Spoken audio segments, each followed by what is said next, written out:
पूरे विश्व में भारतीय संस्कृत सभ्यता का डंका बजा हुआ था।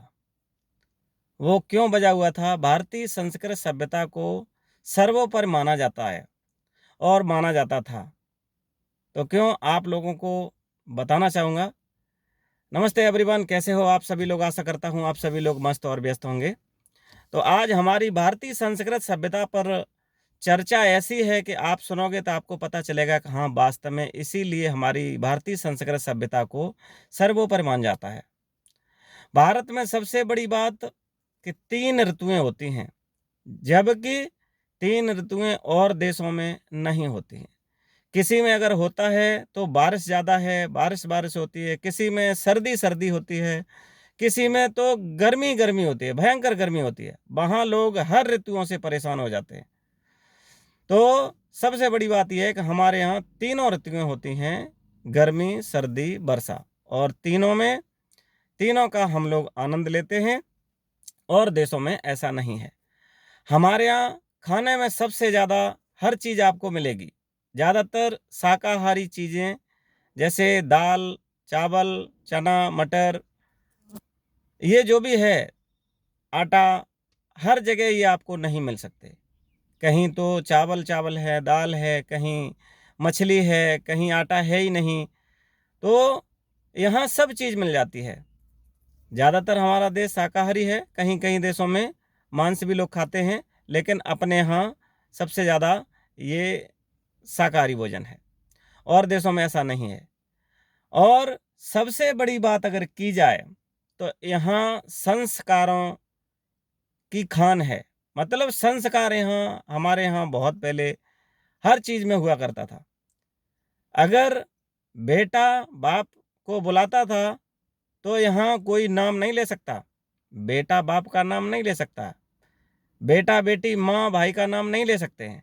अदर कंट्रियों में बाप बेटे का नाम ले रहा है, बेटा बाप का नाम ले रहा है, वहाँ कोई पैर नहीं छू सकता। और यहाँ हमारे यहाँ मान सम्मान में पैर छूते हैं, एक दूसरे का अभिवादन करते हैं, नमस्ते करते हैं।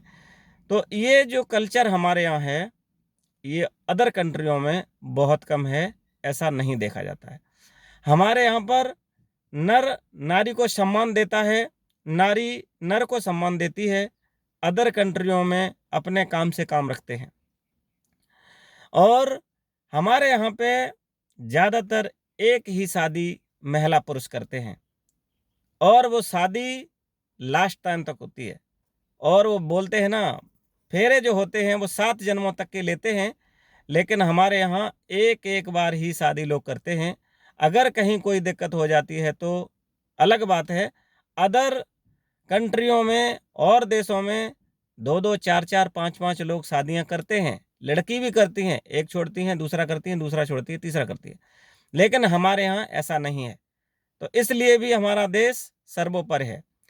और हमारे देश में भगवान को हर चीज़ में देखा जाता है, वनस्पतियों में, फूलों में, पानी में, सूर्य में।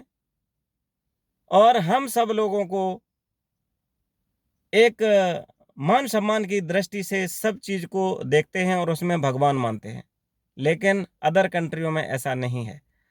तो मैं इसीलिए आपको बताना चाहूँगा कि हमारी भारतीय संस्कृत सभ्यता सर्वोपरि थी और आने वाले समय में अगर हम सब लोगों ने प्रयास किया तो सर्वोपरि रहेगी। आप खुद देखो, अंग्रेज जो आते हैं हमारे मथुरा वृंदावन में, वहाँ साड़ी और कुर्ता धोती पहन के वहाँ भगवान का भजन करते हैं।